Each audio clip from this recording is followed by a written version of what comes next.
गते बेलुका गएको ककनी चट्ट लाएर गइयो 10 जनाको टोली आइचरमा हेर भाइयो तिमीलाई कस्तो पर्यो मलाई मेरो पर्या दुःख है हो कि हैन भन त है गएको लरे हिरासतको खोरा सुताइदिए हेर बाबु रातभर निन्द्रा लाग्यो टोयलेटको मुखा पर्या भोलिपल्ट 18 गते त्यही भात खाइयो जिल्लाबाट हल्दार एउटा पुलिस नि हुनुहुन्थ्यो उहाँले लिएर जानुभयो हिँडेर एउटा बुढाबाबु साथी पर्नु भएको थियो उहाँले भन्नुभयो 20-25 मिनेटको बाटो भनेर क्या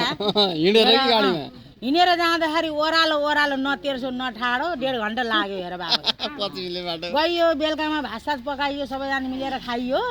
राति 10-12 को ड्युटी हालिदियो हेल अरे मलाई म बुढी मान्छेलाई है फेरि सुन है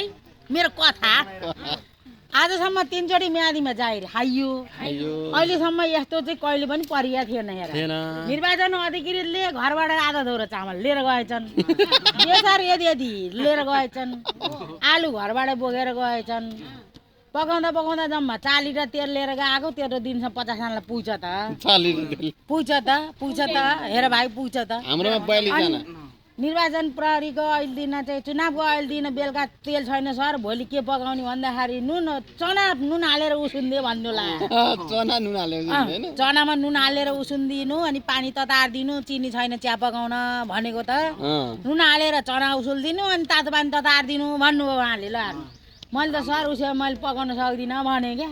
तेल ल्याइदिनु भयो पकाइदिन्छु नत्र सक्दिनँ म यस्तो खाँदैन भन्ने त्यो दिन दिनभरि 50 जनाका भात पकाएर खाइयो भाँडा माजियो ल हेर्नु अहिले दिन मासु काट्यो खसीको 18 गते गएको 19 गतेको दिन बिहान मिटिङ राखियो खसी खानको लागि पैसा उठाउनको अधिकृत हेर शिक्षा कार्यालयको हाकिम अधिकृत परेको थियो यस्तो खालको बैतडीको होइन नाम चाहिँ थाहा छैन हेर भाइ हो जम्मै टिचर एउटा परेको थियो चाहिँ के अरे सचिव त्यो चाहिँ अलिकति पर्यो सैसा पर्नु भएको बुढाबाबु हजुर त जाहिर खाए यत्रो के अरे पद पाएको मान्छे अलिकति फुर्ती फार्ती टाइफाइ हुनु पर्दैन त बुढाबाबु तब त केही बोल्नै नसक्ने त सोझो बुढा भने त कसलाई के भन्नु अब नि बुढाबाबुले अब छ जवाफ दिने कुरो केही छैन है त्यहाँबाट अनि बेलुका भन्ने निर्वाचन प्रहरी सबै यहीँ के अरे स्कुलमै बस्नु भन्ने होइन सर म त बुता अनि झुन्डेर आनी हो जसरी भयो भने भन्ने